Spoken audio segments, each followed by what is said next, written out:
নাহং দিষ্টামি বৈকুণ্ঠে যোগিনাং হৃদয়ে নাশং মদ্ভক্তাং যত্ত গায়ন্তি তত্ত তিষ্ঠামি নারদ।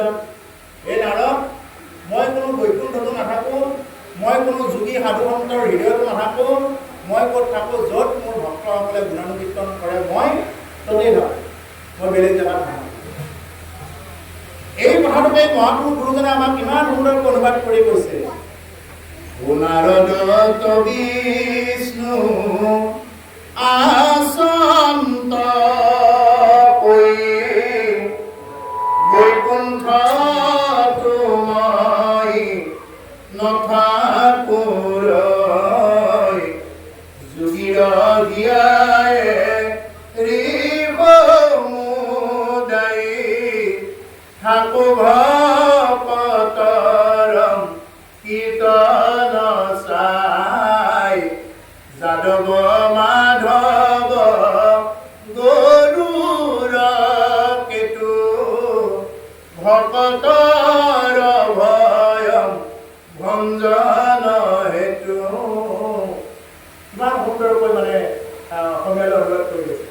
নাৰদক বিষ্ণু আচন্ত কয়, নাৰদক ভগৱান বিষ্ণুৱে কৈ আছে বৈকুণ্ঠতো মই নাথাকো, মই কোনো বৈকুণ্ঠত নাথাকো, মই কোনো যোগী সাধুসন্তৰ হৃদয়ত নাথাকো, ক'ত থাকো য'ত ভক্তসকলে গুণানুকীৰ্তন কৰে মই ততে থাকো।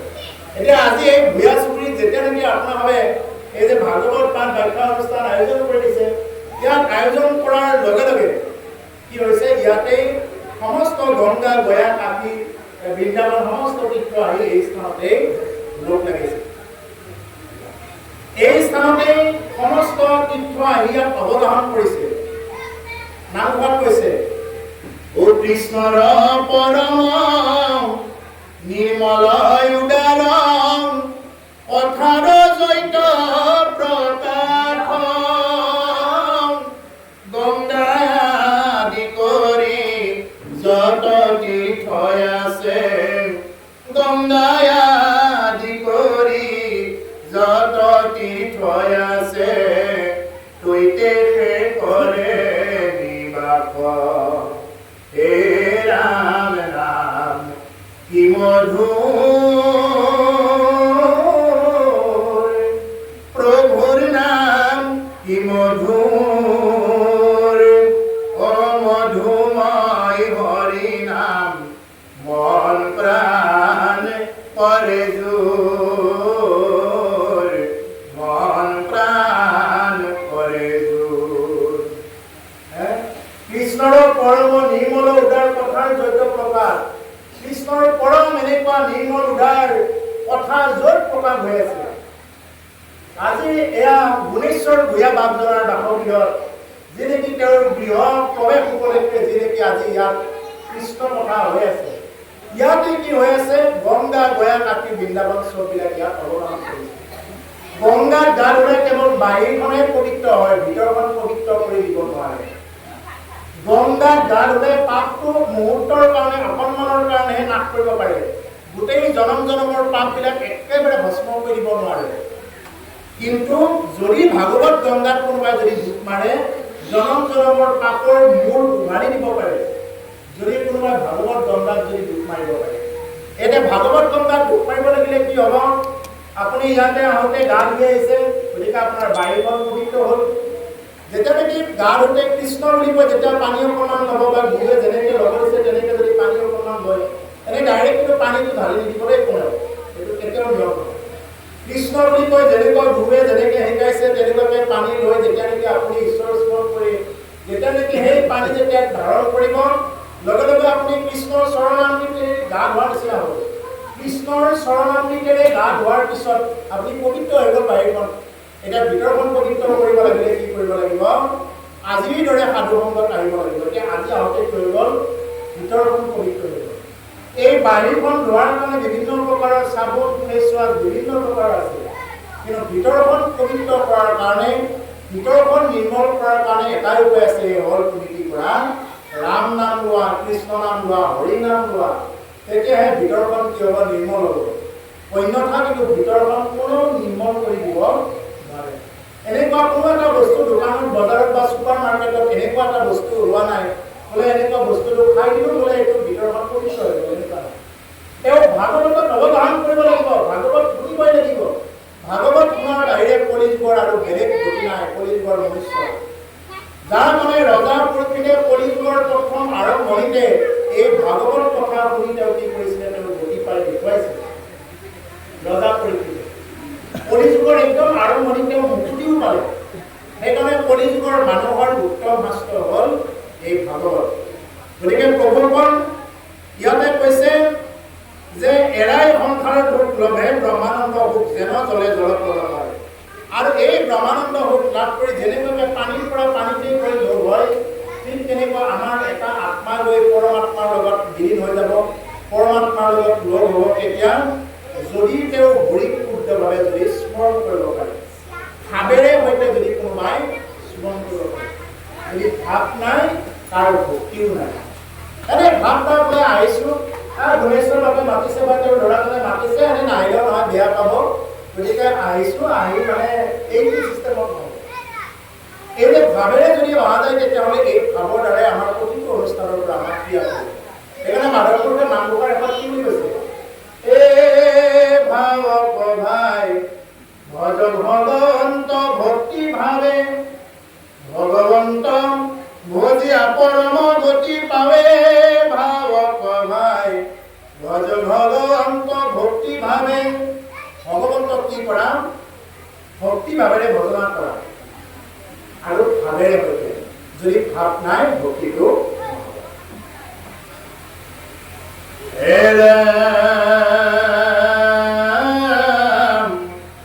এইবুলি কৃপাময় মনে ৰহিল অন্ততয়, দেখি দেৱী পুচন্ত দুনাই, আমে বাপক ভক্তি যোগ বিস্তাৰি কহিও মোক, যেনমতে বুজুয়া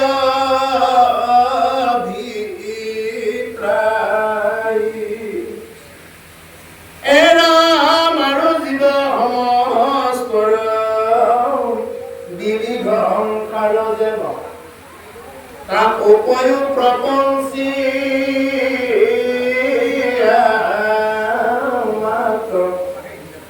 যাহাক জানিলে লোকে সমস্ত পাপত হন্তে, বীৰপতি হৈবে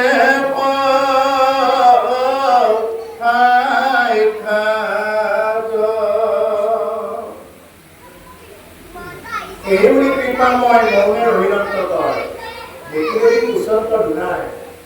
এইখিনি কথা কৈ ইয়াৰ আগত কোৱা কথাখিনি ভগৱন্ত কপিল পূৰ্বে কৈ অকণমান জিৰণি লৈছে, মনে মনে আছে।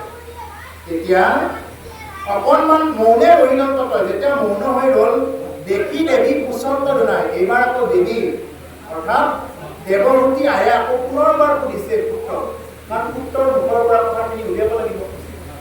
কাৰণ যেতিয়া তেতিয়াই লগ নাপাব। প্ৰভুসকল প্ৰকৃত সাধু সন্ত ভকতক লগ পাব লাগিলে বহুত জনৰ ভাগ্য সংস্কাৰৰ বলতে এজন প্ৰকৃত সাধকক লগ পোৱা যায়। আজি আই দেৱভূতিয়ে যিজন তেওঁৰ নিজৰ ল'ৰা হ'লেও এনেকুৱা ব্যৱহাৰ কৰিছে, বাপ বুলি কৈছে, আৰু পঢ়িও বাপ মানে ঈশ্বৰ দৃষ্টিৰে চাইছে। এনেকুৱা এজন মানে পুত্ৰক লগ পাইছে বা এনেকুৱা এজন তেওঁ ভকতক তেওঁ জন্ম দিছে, যাৰ কাৰণে কি কৈছে যে এইবুলি কৃপাময় মনে ৰহিলন্ততয়, দেখি দেৱী কুচন্ত দুনাই, এই কথাখিনি উলিয়াবৰ কাৰণে তেওঁ আপোনাক কৰিছে। আবে বাপৰ ভক্তি যোগ বিস্তাৰি কৰি মোক, এই বাপ নিজৰ ল'ৰাক কৈছে, এই বাপ ভক্তি যুগৰ কথা মোক কোৱা, যেনমতে বুজো অভিপ্ৰায়, যেনমতে মই এই অভিপ্ৰায়বিলাক বুজো, ভক্তি যুগৰ কি অভিপ্ৰায়, এই কথাবিলাক যাতে বুজো। এতিয়া আমাৰ ল'ৰা ছোৱালীবিলাকক কি কৰে, এতিয়াতো প্ৰায় উঠি অহা প্ৰজন্ম ইয়াত বহাই নাই। এতিয়া আমি নিজৰ ল'ৰা ছোৱালীক তেনেকে কওঁ নে বাপ বুলি? আমাৰ নিজৰ ল'ৰা ছোৱালীক সমস্ত প্ৰকাৰে শিক্ষা দিছোঁ। বোলে আমি চৰকাৰী স্কুলত নিদিওঁ, প্ৰাইভেট স্কুলত দিছোঁ। আৰু আজিকালি কিছুমানকো বহুত গৌৰৱ কৰে, বোলে আমাৰ ল'ৰাটোৱে, আমাৰ ছোৱালীগৰাকীয়ে ইংলিছ কয়, অসমীয়া ক'ব নাজানে, কিমান গৌৰৱ কৰে। মাতৃভাষা ক'ব নাজানে, ইংৰাজীত ক'ব জানে, কিমান গৌৰৱ। আটাইতকৈ দুৰ্ভাগ্য সেইটো। আৰু চামটো অলপ হেৰি হৈ আছে, সাঁতোৰ দি কৰি দিওঁ, গিটাৰত দিছোঁ, তাবলাত দিছোঁ, বিভিন্ন প্ৰকাৰৰ ডেন্সত দিছোঁ, একদম বিভিন্ন প্ৰকাৰে পঢ়াৰ শেষ নাই, বিভিন্ন প্ৰকাৰৰ দি আছোঁ। কিন্তু আমি কি নকৰোঁ, আমাৰ নিজৰ ল'ৰা আৰু ছোৱালীক আমি যে ভক্তিৰ লগত যুক্ত কৰাই দিব লাগে, এইটো আমি কোনোদিন দিয়া নাই। আমি যদি নিজৰ ল'ৰা ছোৱালীক যদি আমি ভক্তিৰ লগত যুক্ত কৰাই নিদিওঁ, আমি এই সমাজৰ নীতি নিয়মবিলাক কাক দি থৈ যাম? আজি যদি প্ৰজন্মক যদি আমি এইবিলাক কথা দি থৈ যাব নোৱাৰোঁ, এই ভক্তিৰ কথাবিলাক যদি দিব নোৱাৰোঁ, তেতিয়াহ'লে আমাৰ ভৱিষ্যত এইবিলাক চব শূন্য হৈ যাব। আজি আমাৰ মাক দেউতাকে ধুনীয়াকৈ ভক্তি কৰিছে, কিন্তু নিজৰ ল'ৰাটোৱে যদি মদ খাই ষ্টেটাছ দি আছে মোবাইলত, মাংস খাই যদি ষ্টেটাছ দি আছে, তেতিয়াহ'লে আমি নাকটো দেখুৱাব পাৰিমনে সমাজৰ আগত? থিয় হৈ কথা ক'ব পাৰিমনে? নিশ্চয় অকণমান অলপ সংকোচ থাকিব, লাজ লাগিব। কিয় লাগিব? মই নোৱাৰিলোঁ, সেইটোত আনিব নোৱাৰিলোঁ। গতিকে সেইকাৰণে প্ৰভুসকল, আমাৰ যিবিলাক উঠি অহা প্ৰজন্ম আছে, এতিয়া এনেকুৱা হৈ গৈছে, ভাগৱত কোনে শুনিব লাগে বুলি ভাবে তেওঁলোকে, যাৰ নেকি চুলিকেইডাল পকে, যিয়ে নেকি মানে চশমা লৈ এনেকৈ মণি মণি ভাগৱত চাব, তেনেকুৱা লোকৰহে ভাগৱত বুলি ভাবে। ভাগৱত কোনে শুনিব লাগে? ভাগৱত উঠি অহা যিমানবিলাক আছে, উঠি অহা প্ৰজন্মই ভাগৱত শুনিব লাগে যিমান পাৰি। তেতিয়াহে এখন সুস্থ সমাজ গঠন হ'ব, সুন্দৰ সমাজ গঠন হ'ব। নহ'লে কিন্তু সুন্দৰ সমাজ কেতিয়াও গঠন নহ'ব। এই ভাগৱতত এই কপিল দেৱহতী সংবাদতেই এজন প্ৰকৃত সন্তান কেনেকৈ আহিব, গৰ্ভত স্থিতি কৰাৰ সময়ৰ পৰা মৃত্যু হোৱাৰ পিছত কি হয়, গোটেইখিনি এই ভাগৱতত দিয়া আছে। গতিকে সেইকাৰণে ভাগৱত আমাৰ ইমান গুৰুত্বপূৰ্ণ। সেইকাৰণে কলিযুগত ভাগৱত বাহিৰে আৰু বেলেগ অন্য কোনো গতি।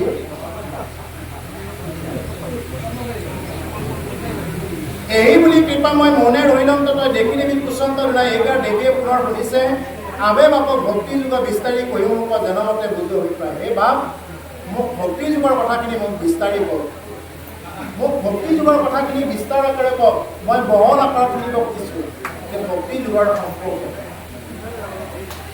আৰু জীৱ সমস্তৰ বিবিধ সংসাৰ যেন তাকো কৈ প্ৰপঞ্চী আমাৰ। আৰু বাকী জীৱ সমস্তৰো কি কৰা, এই বিবিধ সংসাৰত যিমানবিলাক আছে সমস্ত জীৱ জগতৰ কথাবিলাক আমাক কোৱা, মানে খোলাখুলিকৈ কোৱা এইবিলাক কথা। যাহাকো জানিলে লোকে সমস্ত পাপত হন্তে বীৰপতি হৈ যাব সাক্ষাৎ। যাক জানিলে সমস্ত লোকে কি কৰিব, বীৰপতি হৈ যাব সাক্ষাৎ, বিৰক্তি জন্মিব বুলি কৈছে। এইটো ভাগৱত ভক্তি কৰিলে দ্বিতীয় ষ্টেপ। এইটো একদম গুৰুতৰ কথা প্ৰভুসকল। ভাগৱত ভক্তি কৰিব লাগিলে বীৰপতি হ'বই লাগিব, বিৰক্তিপদ হ'ব লাগিব, বিৰক্তি হ'ব লাগিব। আমাৰ বিৰক্তি মানে বৈৰাগ্য। আমাৰ ধন সম্পত্তিয়ে হওক, কিছুমান খোৱা লোৱা বস্তুৱেই হওক, বা পুত্ৰ ভাৰ্যা বুলি যাক আমি লৈ আছোঁ, এইবিলাক বস্তুৰ প্ৰতি আমাৰ বীৰপতি বা বিৰক্তি ভাৱ আমাৰ জাগিব লাগিব, বৈৰাগ্য ভাৱ। যদি আমাৰ বৈৰাগ্য ভাৱ জন্মা নাই, আমি শৰণ লোৱা যেনিবা বহুত বছৰ হৈ গ'ল, কিন্তু আজিলৈ আমি মাটিৰ সীমা খেলাতে আছোঁ। আনৰ উন্নতি যদি আমি দেখিব পৰা নাই, কোনোবা এজনে ঘৰ বনাইছে, আমি ঘৰটো দেখিব পৰা নাই, জ্বলি পুৰি মৰিছোঁ। কোনোবা এগৰাকী ছোৱালীয়ে চাকৰি এটা পাইছে, থাৰ্ড গ্ৰেডত, ফ'ৰ্থ গ্ৰেডত, আমি যদি জ্বলি পুৰি মৰিছোঁ। কোনোবা ওচৰৰ মানুহ এজনে যদি কিবা এটা উন্নতি কৰা দেখি, যিকোনো দিশত কাৰোবাৰ উন্নতি দেখি যদি আমাৰ হৃদয় যদি জ্বলন পূৰণ আৰম্ভ হৈছে, তেন্তে বুজিব যে আমাৰ ভক্তিৰ বাকী আছে। যিমান কৃষ্ণ কৃষ্ণ কৰিলেও কোনো কাম হোৱা নাই, তাৰমানে বাকী আছে, কেঁচা হৈ আছোঁ, তাৰমানে পকা হোৱা নাই, বাকী আছে। যদি আমি এতিয়াও যদি হাঁহটো মোচাৰি খুৱাই আছোঁ, যদি এতিয়াও যদি ডিমা হোৱা মাছকেইটা আহিবই দিয়া নাই, যদি আমি ৰাতি আন্ধাৰতে খেলি লৈ জাল লৈ চেপা ধোৱা লৈ যদি মাছ মাৰাতে আছোঁ, তেতিয়াহ'লে নিশ্চয় আমাৰ ভিতৰত বৈৰাগ্য অহা নাই। মই নিজকে নিজে প্ৰশ্ন কৰিব লাগিব। তাৰমানে ভাগৱত ধৰ্ম শুনি আমাৰ বৈৰাগ্য ইতিমধ্যে অহা নাই, আমাৰ আহিব লাগিব বৈৰাগ্য। আৰু যদি বৈৰাগ্য আহে, তেওঁ কিছুমান খোৱা লোৱা বস্তুবিলাক কিছুমান এৰাই চলিব, তেওঁ নিৰামিষ ভোজী হ'ব। প্ৰকৃত যদি মানে ভক্তি কৰিব যায়, যদি ভক্তি কৰিব যায়, তেওঁ নিৰামিষ হ'বই লাগিব, নিৰামিষ হোৱাটো বাঞ্ছনীয়। তেওঁ মাছ মাংস কণী এইবিলাক জীৱনৰ পৰা পাৰিলে বাদ দিব লাগে। যদি মানে প্ৰকৃততে নামি বুলি ভবা যায়, পাৰিলে মাছ মাংস কণী এইকেইটা বস্তু বাদ দিব লাগে দেই প্ৰভুসকল, পাৰিলে। মই নিজৰ জিভাবোৰক প্ৰশ্ন কৰিব লাগে, তই যে ইমান দিনে খালি নাখাওঁ বুলি কোনোবা দিনা কৈছে, কোনোবা দিনা নাখাওঁ বুলি কৈছে বোলে, আজি একদম দূৰৰ পৰাই খালোঁ। বাৰু ঠিক আছে, আমি এসপ্তাহ খাম। এসপ্তাহ খোৱাৰ পিছত মোৰ জিভাবোৰে যদি কৈ দিয়ে বোলে আৰু এসপ্তাহৰ পিছত কোনোদিনে নাখায়, কৈছেনে? নাই কোৱা। কত বয়সস্থ মানুহ দেখা পালোঁ, দাড়ি চুলি পকি গ'ল, কালি আজিকালি মৰিব হৈছে, কিন্তু তথাপিও এইবিলাক ৰোগ যোৱা নাই। তাৰ মানে আমি এইটো সৰুৰ পৰাই বুজি ল'ব লাগিব যে তাৰ মানে এইবিলাক যিমান খালেও তৃপ্তি নপলায়। এয়া হ'ল ফুটা কলহত পানী ঢালি থকাৰ নিচিনা। এই যদি গিলাচটো যদি ফুটা থাকে, ইয়াত যিমান পানী ঢালক এইটো কোনোদিন নভৰে, এইটো এনেকৈ থাকিব। আমাৰ ইন্দ্ৰিয়বিলাকো চব ফুটা। আপুনি যিমানেই কাম ভাৱত নাযাওক, যিমানেই ক্ৰোধ ভাৱত নাযাওক, যিমানেই লোভী নহওক, কোনোদিন আপোনাৰ এই বস্তু শেষ নহয়। কিন্তু যিদিনাৰ পৰা ভক্তিৰ চশমাযোৰ লগাই ললে চকুত, সেইদিনাৰ পৰা দেখিব যে এইবিলাক বস্তু চব বৈৰাগ্য, এইবিলাক কাম নাই, চব মিছাই। এই হৰিকে কেৱল সংসা মাত্ৰ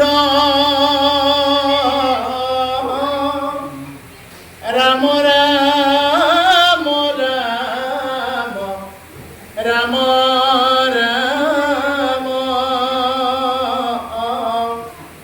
তান্ত বিনে মিছা যত পিহুনি মানে তাতো যিটো মিছা কৰি আখাম ৰাম ৰাম ৰাম ৰাম ৰাম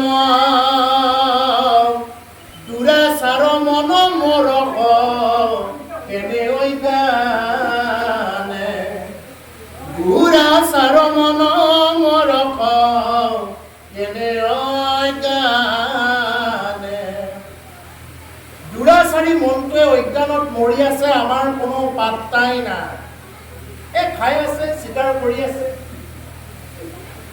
অভগতে মাছ মাৰিব গৈছে, অভগতে মাছ মাংস খাইছে, এইটো বেলেগ কথা। শৰণ নোলোৱাজনে খাইছে বা কিবা কাৰণত শৰণ লৈছে খাইছে।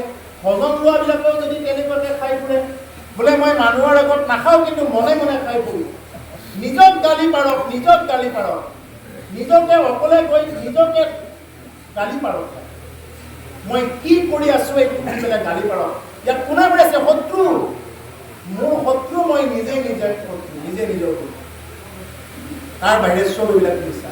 সেইকাৰণে যদি হয় সুবৰ্ণ পাত্ৰ তাকে আনি কৰি যদি মদৰ কল মহা মহাতীৰ্থ একবাৰ নহয় 100বাৰ ধোলাও নহয় পবিত্ৰ। সোণৰ বাচন হলেও পবিত্ৰ নহয়। গতিকে সেইকাৰণে প্ৰভুসকল আমি কি কৰিব লাগে? হৰিয়ে কেৱল সঁচা।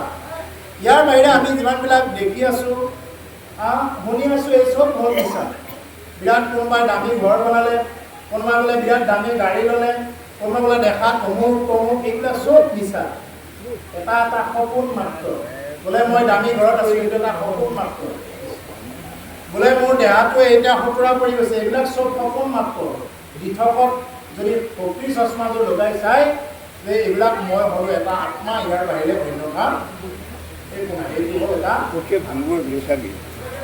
সেইকাৰণে হৰিয়ে কেৱল সঁচা, তান্ত বিনে মিছা যত দেখা শুনা, মানে তাৰ বাহিৰে যিমানবিলাক তুমি দেখি আছা, শুনি আছা, কোনোবাই বোলে বিৰাট দামী গাড়ী ল'লে, কোনোবাই বোলে বিৰাট একদম কিবা কিবি কৰিলে, বোলে বহুত উন্নতি, এইবিলাক চব মিছা। যদি নাম ধন কামাই কৰা নাই, তুমি একো লৈ যাব নোৱাৰা। এইটো কিয় বুজি পোৱা নাই?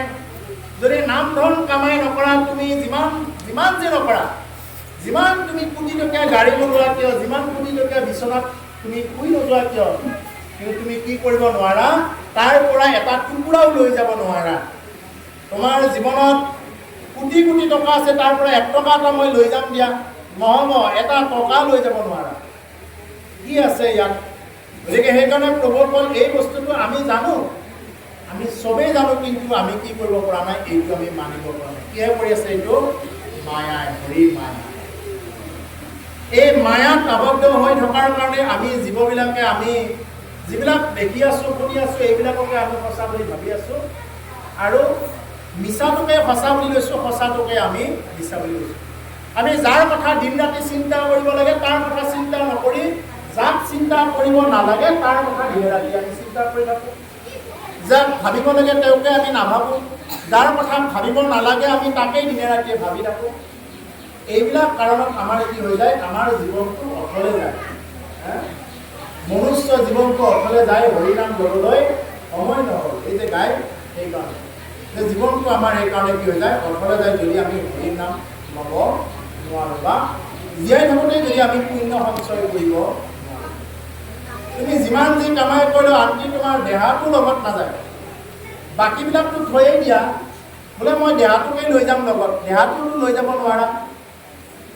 যিটো ছায়াই নিমিষতে তোমাক কি কৰে সজাই দিয়ে, যিটো ছায়া এই দিনৰ সূৰ্যৰ পোহৰত থাকিলে ছায়াটো লগে লগে ঘূৰি ফুৰে, ৰাতি হ'লে নিজৰ লগত লাগি থকা ছায়াটো মানে কি কৰে আমাক মানে নেদেখা কৰি দিয়ে, দেখা নোপোৱা হৈ যায় ছায়াটো। আৰু আমাৰ এই দেহটোক লৈ কি বিশ্বাস কৰিব আৰু একো বিশ্বাস নাই, তেতিয়া কি হৈ যায় কোনেও ক'ব নোৱাৰে। সেইকাৰণে প্ৰভুসকল এই দেহাটো আৰু মই সম্পূৰ্ণ বেলেগ বেলেগ বস্তু, এইটো হ'ল দেহাতত্ব। দেহটো মই আৰু মোৰ শৰীৰ সম্পূৰ্ণ বেলেগ বেলেগ বস্তু। এই হাতখন কাৰ বুলি ক'লে কি বুলি উত্তৰ আহিব? মোৰ হাত। আহিবনে? কোনোবাই ক'ব নেকি মই হাত বুলি ক'ব নেকি? কি বুলি আহিব? মোৰ হাত। ভৰিখন কাৰ ভৰি? মোৰ ভৰি। পেটটো কাৰ? মোৰ পেট। তাৰমানে মোৰ বুলি আহিব।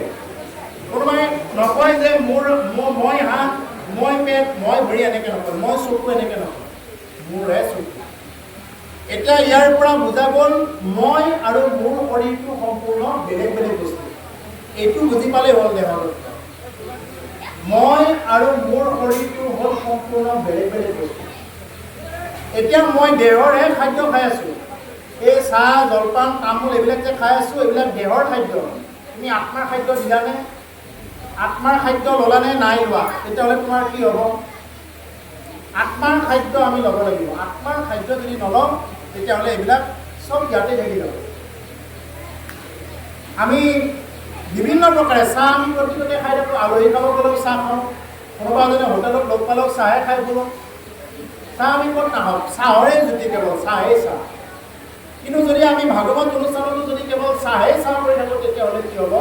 আমাৰ ভিতৰৰ আত্মাই তাৰমানে এই বস্তুটো ল'ব নোৱাৰে, মানে ফালৰি কাটি যাব।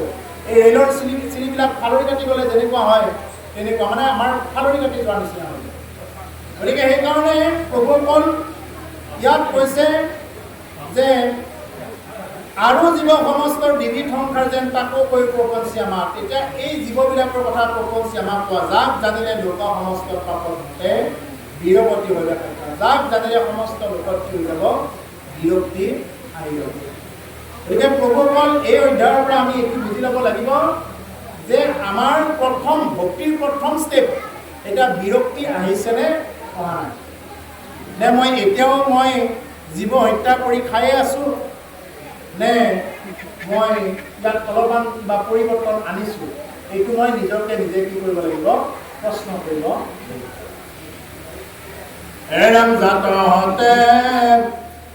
এৰাম জাত হন্তে হুয়া ভয় লোকে পুণ্য আছো হেন কাল ঈশ্বৰ গতি শুনি কয়ক বিভাগীয়ে যদি বা আছে দায়া শুনি মই থাকো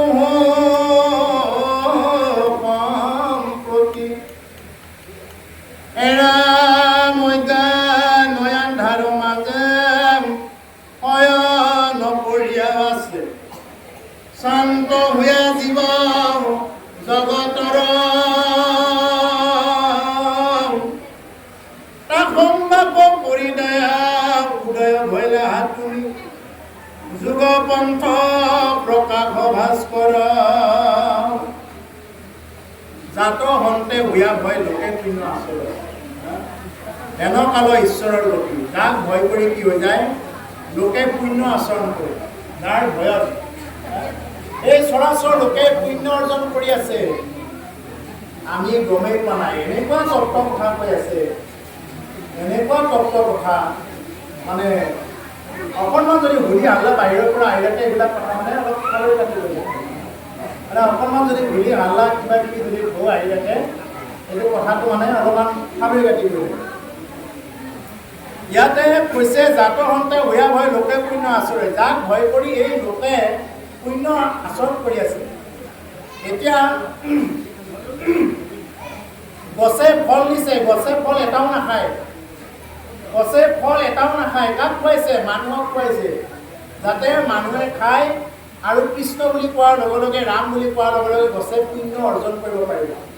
সেইকাৰণে কৈছে লোকে পুণ্য আচৰণ, সেই লোকবিলাকে পুণ্য আচৰণ কৰি আছে। গায়ে গাখীৰ দিছে, নিজে এটুপি গাখীৰ নাখায়, কাক খুৱাইছে? পোৱালিটো অলপ খাইছে আৰু মানুহে বেছিখিনি খাইছে। নদীয়ে পানী দিছে, কিন্তু নদীয়ে তাতে নিজে ব্যৱহাৰ কৰা নাই, জীৱক কল্যাণৰ কাৰণে ব্যৱহাৰ কৰিছে। পৰোপকাৰায় পুণ্যম, পৰৰ উপকাৰ কৰিব পাৰিলে পুণ্য অৰ্জন কৰা যায়। ইয়াতে যে কলপাত দিছে, গুৱা পাণ তামোল এইবিলাক চব দিছে, ফল ফুল যিমান যি দিছে, এইবিলাক কি গছে এটাও এইবিলাক ব্যৱহাৰ কৰা নাই।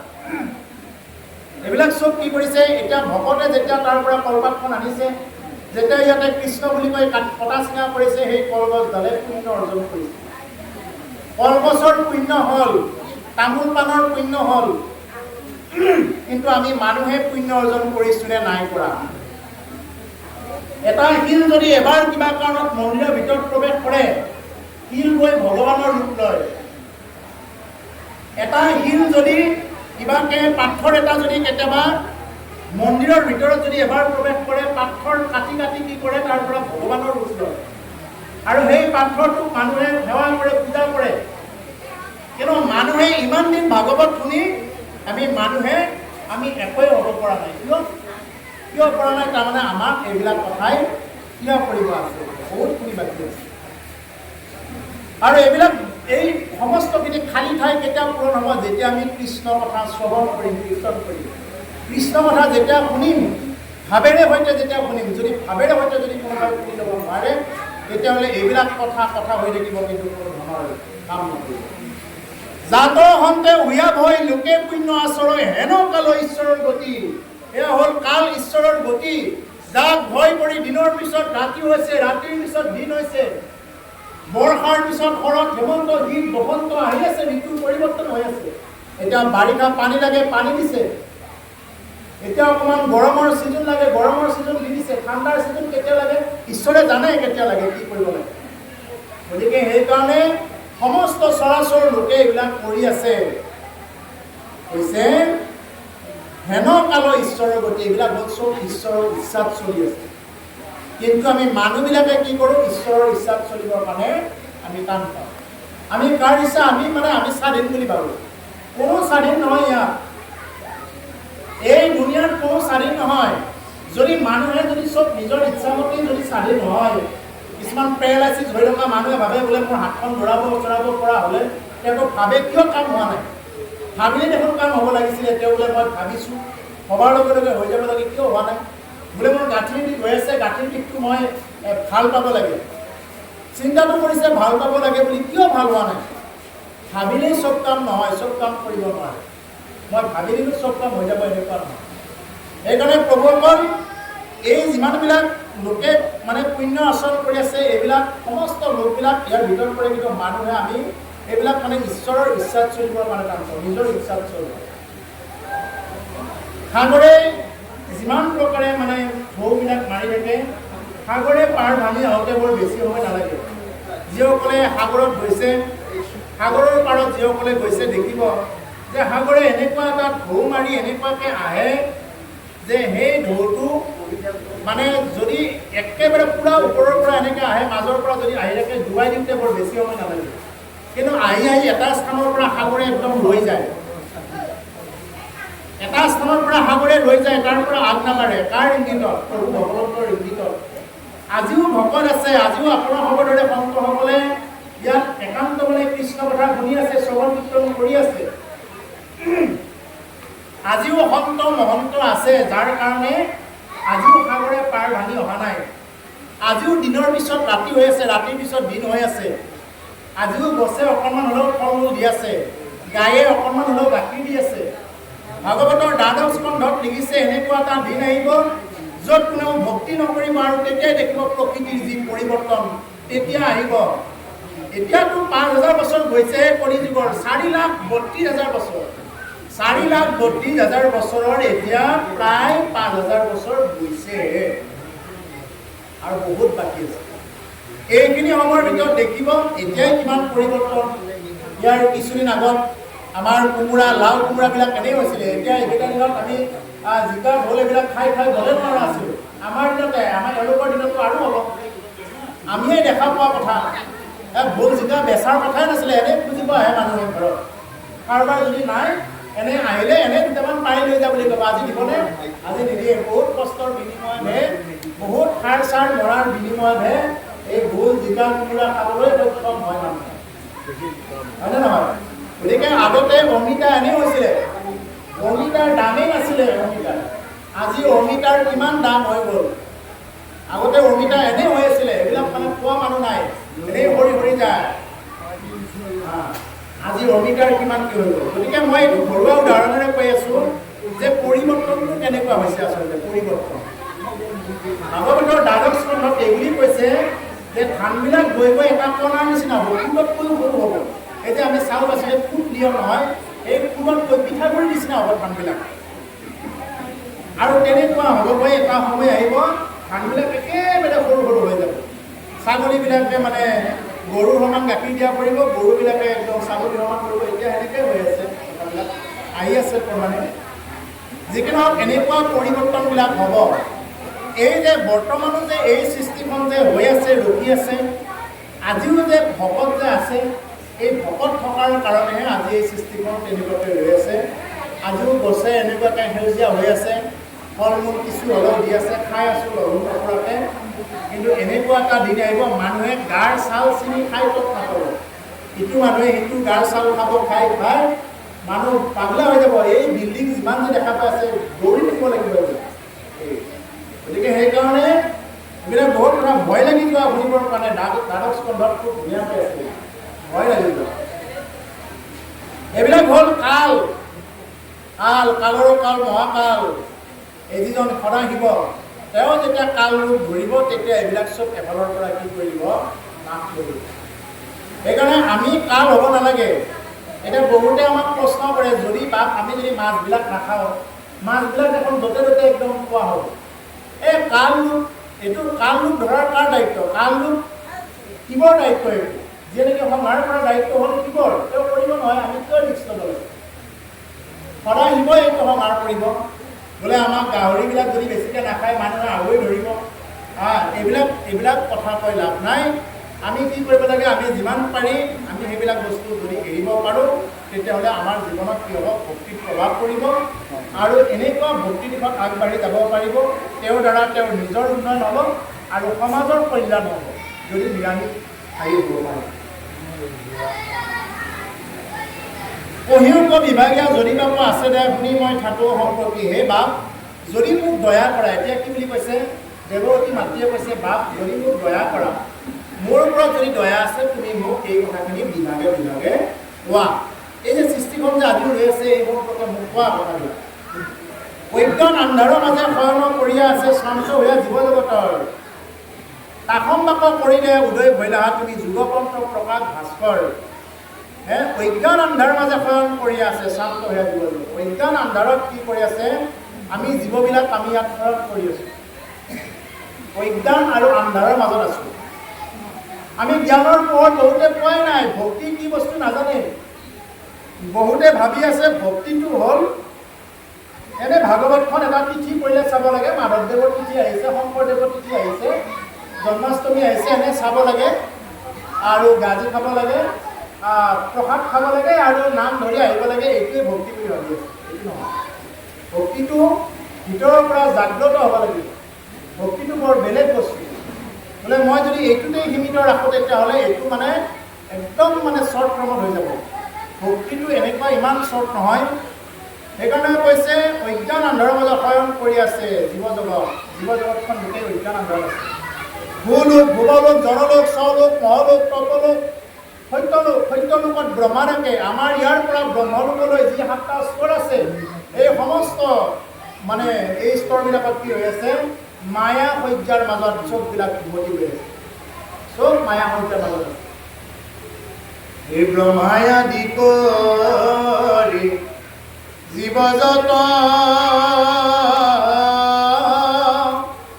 ৰাম ৰাম ৰাম ৰাম ৰাম মায়া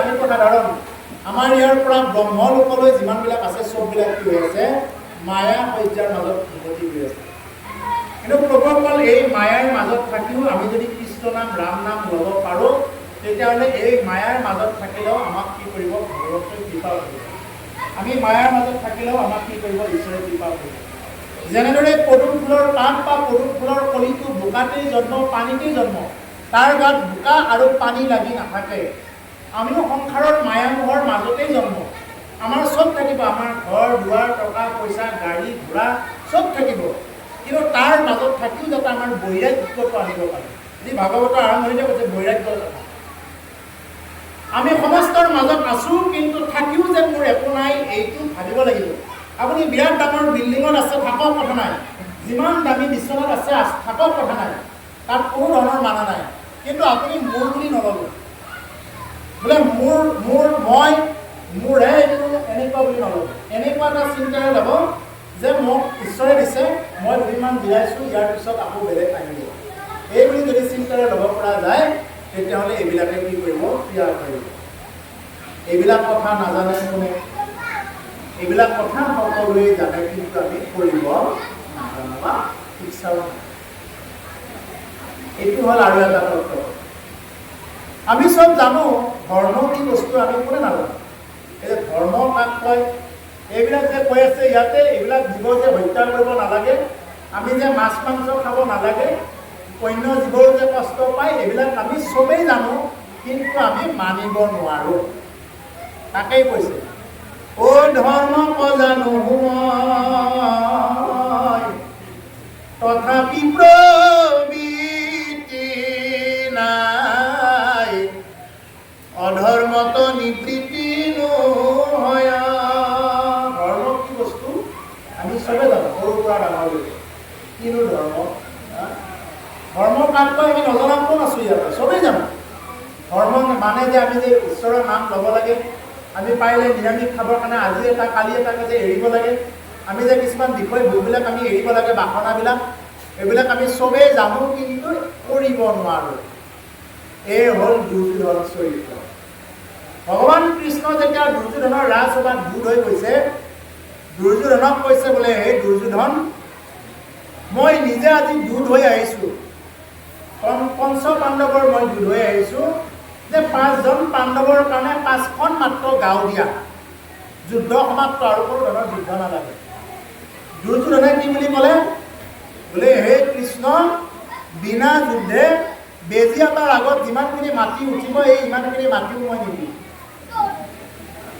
বিনা যুদ্ধে বেজীৰ আগত যিমান মাটি উঠিব এইখিনিও নিদিওঁ এই হ'ল দুৰ্যোধন চৰিত্ৰ ক'লে বোলে দুৰ্যোধন তুমি নাজানানে এই যে যুদ্ধখনেই সমাপ্ত হ'লহেঁতেন আৰু নমৰি নহয় হানি নহ'লহেঁতেন ইমান ধুনীয়া সুখে সুকলমে গ'লহেঁতেন দুৰ্যোধনে কয় বাসুদেৱ মই চব জানো কিন্তু মই এইটো মানিব নোৱাৰোঁ মই জানো কিন্তু মানিব নোৱাৰোঁ এই হ'ল ধৰ্ম জানো মই তথাপি প্ৰবৃত্তি নাই ধৰ্ম কি বস্তু আমি চবেই জানো কোনে নাজানো কিন্তু আমি পালন কৰিব ইচ্ছা নাই হৰি নাম ল'বলৈ ইচ্ছা নাই ৰাম নাম ল'বলৈ ইচ্ছা নাই চবেই জানো শিকাব নালাগে পাঠক আহি শিকাব নালাগে একেবাৰে শিকাব দৰকাৰ নাই এইবিলাক চবেই জানো কিন্তু নামানে তাৰমানে আমি ইয়াৰ পৰা এৰাই চলাও ইচ্ছা নাই যেনেদৰে মাৰিবলৈ অনা ছাগলীয়ে কাটিবলৈ অনা ছাগলীয়ে 5টামান ছাগলী আনিছে এটা কাটি আছে মাৰি আছে আৰু 1 কেজি লাগে 2 কেজি লাগে দি আছে ওচৰতে কেইটামানক গছৰ পাত দি থৈ দিছে ইহঁতে পাতকেইটা ধুনীয়াকৈ খাই আছে বিন্দাছ খাই আছে টেনশ্যন নাই বা ৰছাডাল এনেকুৱাকৈ টানিয়ে দিওঁ তাৰ পৰা কিবা কাৰণত কিজানি ৰছাডাল ছিঙি যায় ডিঙিৰ পৰা কোনোবাই কিজানি উদ্ধাৰে কৰে তাৰ পৰা এই বুলি ছাগলীকেইটাই আটা চিঞৰো পাৰি নিদিয়ে কিন্তু দেখা পাই আছে যে ওচৰতে ইহঁতৰ এটা এটাকৈ কাটি আছে ইহঁতৰে কুটুম্ব বঙহী কাটি আছে আৰু ঠিক যেতিয়ালৈকে এবাৰ দিয়া হ'ব আকৌ এটা আনিব কিন্তু তথাপি সিহঁতে খায়ে আছে তাতে গছৰ পৰা মাৰিবলৈ অনা ব্ৰইলাৰবিলাকক চাব ব্ৰইলাৰবিলাকেতো দৌৰিব নোৱাৰে ওচৰতে দানা দি থৈ দিয়ে এই বিন্দাছ খাই আছে সিহঁতে দৌৰিব নোৱাৰিলেও অন্ততঃ কিবাকৈ চুক এটাত লুকাই থাকোঁ কিজানি ৰক্ষাই পাওঁ কিজানি লাহে লাহে এখোজ দুখোজকৈ দিলে কিজানি পলাই থাকিবই পাৰোঁ এই বুলিও ব্ৰইলাৰ কেইটাৰ যেনেকুৱা চেষ্টা নাই, আমাৰো মানুহবিলাকৰ তেনেকুৱা চেষ্টা নাই যে আমি এই যে 84 চক্ৰৰ পৰা 84 লক্ষ্য চক্ৰৰ পৰা মই যে কিবাকে হাত সাৰিব লাগিব, ইয়াৰ পৰা কিবাকে তৰিবই পাৰোঁ নেকি, এই বুলিও চেষ্টা নাই। ইয়াতকৈ দুৰ্ভাগ্য আৰু কি হ'ব পাৰে? ইয়াতকৈ দুৰ্ভাগ্য আৰু কি হ'ব পাৰে?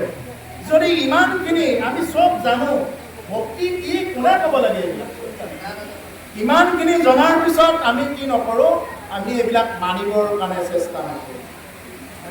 আমি যদি অকণমান চেষ্টা কৰোঁ, অকণমান যদি কৃষ্ণ নাম ৰাম নাম ল'ব যদি অকণমান চেষ্টা কৰোঁ, আজিৰ পৰা দিনত যদি অন্ততঃ গণি গণি যদি 1000 2000 নাম দিনত যদি গণি গণি ল'ব পাৰে, তেওঁৰ ওপৰত বিশ্বাস কৰক। এই আসনৰ পৰা এনে ক'ব লাগে কাৰণে কোৱা নাই, তেওঁৰ ওপৰত যদি কোনোবা তান্ত্ৰিকেও যদি কোনোবাই যদি কিবা কৰি আছে, কোনো একো কৰিব নোৱাৰিব, চববিলাক বকীভূত হৈ যাব। সেইকাৰণে ভকত, একমাত্ৰ ভকতে বিঘ্নিৰ মুণ্ডত ভৰি থৈ হৰি পূজাই নাচিব। কোনে? কেৱল মাত্ৰ ভকতে নাচিব পাৰে, অভকতে নোৱাৰে।